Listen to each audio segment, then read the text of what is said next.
One of the most important realizations a person can make is that one of the biggest things holding themselves back, is not other people, is not some imaginary haters, it is not the system, it is not some divine thing, some spiritual warfare, but it is themselves. This reminds me of when I had first became a team leader in the Army, and I was leading the PT for the morning. And so the morning workout I had chose for this morning was a CrossFit workout. It was some circuit or an AMRAP, something along those lines. And I remember I had everybody do it, and the workout wasn't the longest of workouts. It was maybe 20 minutes long. And I remember looking around after the timer had went off, or once 20 minutes was up, and I'm seeing all the guys you can tell they had not been pushed as hard, and I was hearing comments like, "Oh, that was a relatively easy workout," as I was there, kind of dead. And it wasn't necessarily that the workout was not hard, at least in my opinion. The thing is that they failed to push themselves hard for those 20 minutes.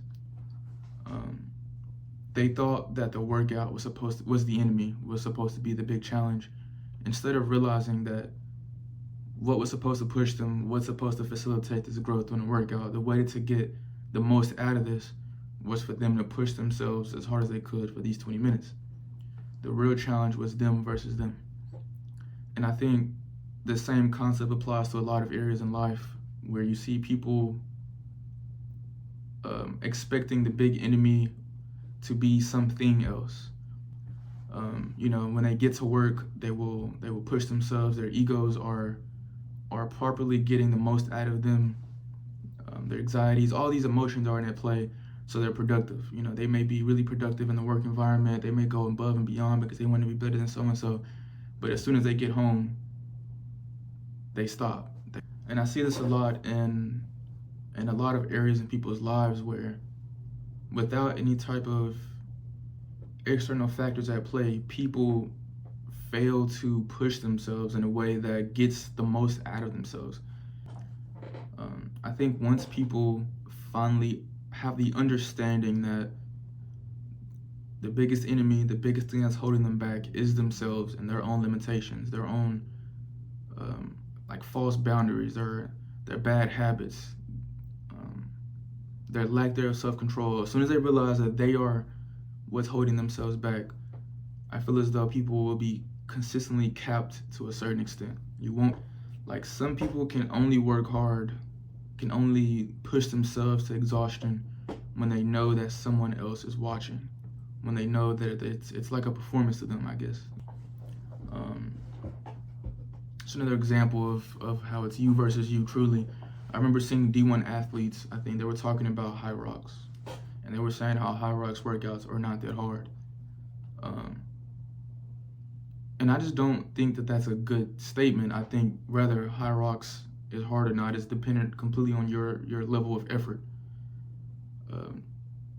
It's a mirror of yourself. It's you get in what you put out. You know what I'm saying? You get out what you put in. I mean, if you take someone that runs marathons and you tell them to casually run a mile at a zone 2 pace, the mile will not be hard. If you tell anyone to go all out for a mile, they will end that mile exhausted because it's them versus them. They are pushing themselves.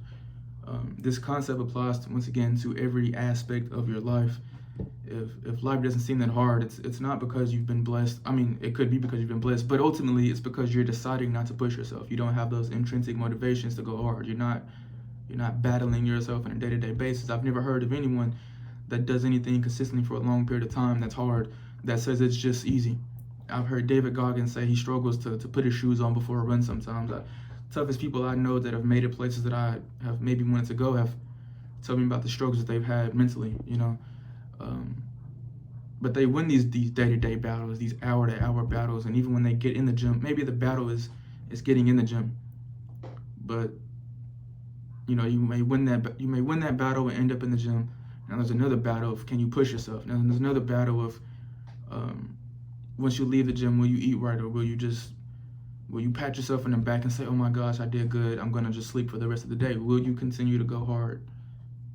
hour by hour, minute by minute. It's a consistent battle with yourself, not just when people are watching. And I just urge people to become aware that the real challenge, or what's really holding you back from where you want to be, from getting into your fullest of potentials, is you. You are holding yourself back.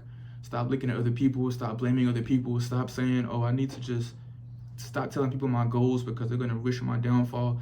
So what if they wish on your downfall? What does it have to do with you showing up on a day-to-day basis? It doesn't matter. I can tell people my day-to-day plans. They can wish that I fail. They can hope for the worst. What does that really have to do with me? They can talk bad about me. They can put all the bad omens in the air. It doesn't matter if I just show up every day. Um, at the end of the day, no one cares. All that matters is results.